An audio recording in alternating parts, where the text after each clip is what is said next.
இந்த நூலுடைய தன்மையை ஓரளவுக்கு இங்கே வந்திருக்கிற அத்தனை பேருமே உணர்ந்திருக்கிறீர்கள் என்று நான் தெரியும். எதேச்சதிகாரிகளுடைய அடக்குமுறைக்காரர்களுடைய அதிகார வர்க்கத்திலே இருக்கக்கூடியவர்களுடைய கொடுமைதனை அனுபவித்த 25 பேர் தாங்கள் அடைந்த சித்திரவதைகள் சீரழிவுகளை துல்லியமாக எடுத்துச் சொல்லியிருக்கிற உண்மை சரிதத்தை உள்ளடக்கியதுதான் இந்த நூல். அதை படிக்கிற பொழுது நமக்கு நன்றாக தெரிகிறது. எந்த திரைப்பட கதாசிரியனும் கூட, எந்த ஒரு புதிய ஆசிரியனும் கூட, சிறுகதை எழுத்தாளரும் கூட உண்மையிலேயே கற்பனையே செய்து பார்க்க முடியாத நம்முடைய கற்பனையை எப்படித்தான் ஈர்த்து பார்த்தாலும் கூட அருமை சகோதரிகள் இருக்கிற காரணத்தினாலே சில விஷயங்களை சொல்ல முடியாது என்கிற காரணத்தினாலே மறைத்தே சொல்கிறேன். நம்முடைய கற்பனைக்கு அப்பாற்பட்டு இப்படியெல்லாம் இருக்குமா என்று நம்மாலே நம்முடைய கற்பனை சிறையை விரித்து பார்க்க முடியாத அளவுக்கு நடந்திருக்கிற கொடுமைகளை எல்லாம் இந்த நூலிலே என்னருமை சகோதரர் அஷ்ரப் ஷாபி வெளிப்படுத்தி காட்டியிருக்கிறார். அவர் சொல்லுகிறார், என்னுடைய சொந்த படைப்புகளை காட்டிலும் இந்த நூல் எனக்கு மனநிறைவை தருகிறது, ஆனால் அதற்கு காரணம் எனக்கு தெரியவில்லை என்று சொல்கிறார். அருமை சகோதர சகோதரிகளை எண்ணி பாருங்கள். ஜப்பானிய சுனாமி, ஆயிரக்கணக்கானோர் மாண்டு போகிறார்கள். இங்கே தொலைக்காட்சி பெட்டியிலே அந்த காட்சியை பார்த்துக் கொண்டு ஸ்வீட் காரம் காப்பி சாப்பிட்டுக் கொண்டிருக்கிறோம். வட இந்தியாவிலே ரயில் விபத்து, நூற்றுக்கணக்கானோர் பலி. வருத்தத்தினுடைய கோடு கொஞ்சம் நமக்கு அழுத்தமாக இருக்கிறது. தமிழகத்திலே பள்ளிக்கூடத்திற்கு அழைத்து சென்ற பள்ளி வாகனம் கவிழ்ந்து 20 குழந்தைகள் மரணம். துடித்து போகிறது, துடியாய் துடித்து போகிறது. நம்முடைய உறவினர், நம்முடைய இல்லத்தை சார்ந்தவர் திடீர் இழப்பு, கண்ணீர் ஆராய்ந்து. மனிதனுடைய மன உணர்வுகள் இப்படித்தான் உலகம் எங்கும் இருக்கிறது. ஆனால் ஒரு மனிதனை புரிந்து கொண்டவர்கள் இந்த உலகத்திலே இருக்கிறார்களா என்றால் மிக குறைவானவர்கள். பேச்சுக்கு வேண்டுமானால் சொல்லுவார்கள், மனிதனை புரிந்து கொள்கிற ஆற்றல் எனக்கு உண்டு என்று வெகு சில பேர் சொல்லுவார்கள்.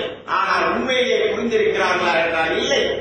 புரிதல் உணர்ச்சி மட்டுமே இருக்குமானால் இந்த அடக்குமுறைகளுக்கோ ஒடுக்குமுறைகளுக்கோ எதேச்சதிகாரங்களுக்கோ இங்கே இடமே இருக்காது. உன்னை நான் புரிந்து கொள்வேன் என்று வார்த்தைக்கு சொல்கிறோமே தவிர உண்மையிலேயே புரிந்து கொண்டது இல்லை.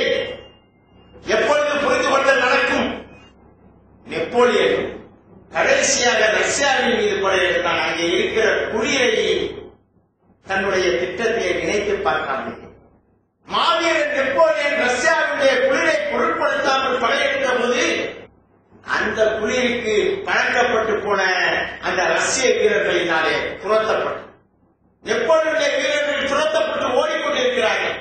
அந்த நிலையிலே நெப்போலியன் தனிமைப்படுத்தப்பட்டான். தனியாக ஓடிக்கொண்டிருக்கிறார் நெப்போலியன். துரத்துகிறார்கள் வீரர்கள். கடை வீதி வழியாக ஓடுகிறார் நெப்போலியன். கடைசியாக ஒரு தையல் கடையிலே போய் நுழைகிறார். தையல் கடையிலே நுழைந்து அங்கே இருந்த மிகப்பெரிய கடை விரிப்பை தன் மீது சுற்றிக் கொண்டு ஒரு ஓரத்திலே கடை அந்த துணி விரிப்பை எடுத்து வைத்திருப்பதை போல நின்று கொள்கிறார். தேடி வருகிறார்கள் எதிரிகள். தையல் கடைக்காரரிடம் கேட்கிறார்கள், நெப்போலியன் இங்கே வந்தார்? வரவில்லை, நான் பார்க்கவில்லை என்று தையல் கடைக்காரர். வந்தவர்கள் அவருடைய துப்பாக்கி முனையிலே இருக்கிற கத்தியாலே இந்த விரிப்பை குத்தி குத்தி பார்க்கிறார்கள். நல்ல வேளையாக நெப்போலியனுடைய உடம்பிலே அதை தைக்கவில்லை. வந்தவர்கள் போன பிறகு தையல் கடைக்காரருக்கு நன்றி சொல்லிவிட்டு நெப்போலியன் வேறொரு வழியாக தன்னுடைய படை முகாமுக்கு திரும்பி விட்டார். கொஞ்ச நாட்கள் சென்றன.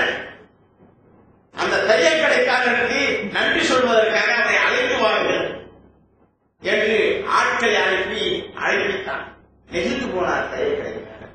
நெகிழ்ந்து போன தையல் கடைக்காரர்களிடத்திலே கேட்டார் நெப்போலியனிடத்திலே, அந்த துணி விரிப்பில நீங்கள் உங்களை சுற்றி கொண்டு ஏதோ துணி இருப்பதைப் போல அடுக்கி வைத்திருப்பதைப் போல இருக்கிறீர்களே, அப்போது இந்த கத்தியால் குத்தி குத்தி பார்த்தார்களே, அப்போது உங்களுடைய மனநிலை எப்படி இருந்தது என்று தையல் கடைக்காரர் கேட்டார். நெப்போலியன் உடனே சொன்னார், என்னுடைய மனநிலை தெரிய வேண்டுமா? என்று ஒரு மைதானத்திலே போய் தையல் கடைக்காரரை நிறுத்தி தன்னுடைய படை வீரர்களை ஒரு 10 பேரை அவரை சுற்றி இருக்க வைத்து, நான் 1, 2, 3 சொல்லுவேன். நான் 3 சொல்லுகிற போது நீங்கள் இவரை சுற்றிவிட வேண்டும். 3 என்று சொல்லுகிற போது இவரை சுற்றிவிடுங்கள் என்று சொல்லி இவர் தூரம் வந்து நின்று கொண்டிருந்த போது 1 கொஞ்சம் இடைவெளி விட்டு 2, ஆனால் 3 அவர் சொல்லவே மணி இப்பொழுது அழுத்த அவரை கூப்பிட்டு, அந்த 1, 2 என்று சொன்னேன் அவரை நிறுத்தி 10 போர் வீரர்களை கொண்டு தயாராக இருந்தார்கள் அவரை கொள்ள. இப்போது என்ன மனநிலை உனக்கு ஏற்பட்டதோ அந்த மனநிலையை தான் அன்றைக்கு நான் இருப்பேன். அதாவது நீங்கள் அடுத்தவர்களை புரிந்து கொள்ள வேண்டும் என்று சொன்னால் பிறர் நிலையை தன்னிலையாக ஏற்று எவன் பார்க்கிறானோ அவனால் மட்டும்தான் மனித உணர்வுகளை புரிந்து கொள்ள முடியும். அசரசியாக செய்திருக்கிறார் மொழி. அதான் வெற்றி.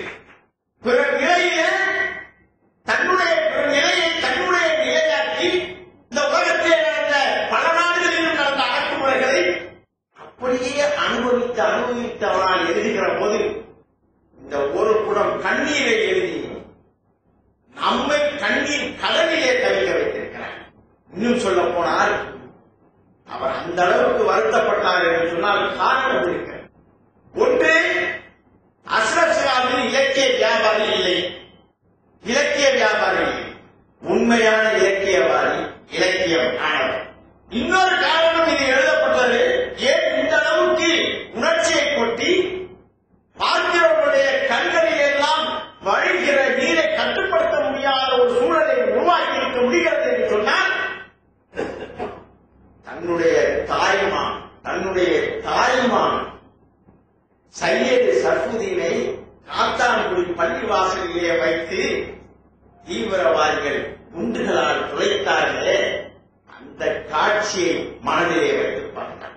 தன்னுடைய தாய்மாமனுடைய பிஞ்சிலம் குழந்தை பாலகன் அஜ்மல் சர்ஃபுதீன் அந்த துண்டுகளால் அந்த பள்ளிவாசலுக்குள்ளே தாக்கப்பட்டு இறந்த காட்சியை மனதிலே வைத்து பார்த்திருக்கிறான்.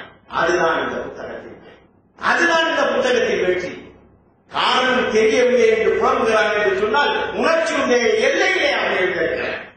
அடக்குமுறைக்கும் ஒடுக்குமுறைக்கும் இடைச்செறியாரத்திற்கும் திரண்டு போன கோடானு கோடி அந்த குற்றமற்ற அந்த உயிர்களுக்காக இரங்கல் தெரிவிக்கத்தான் நான்.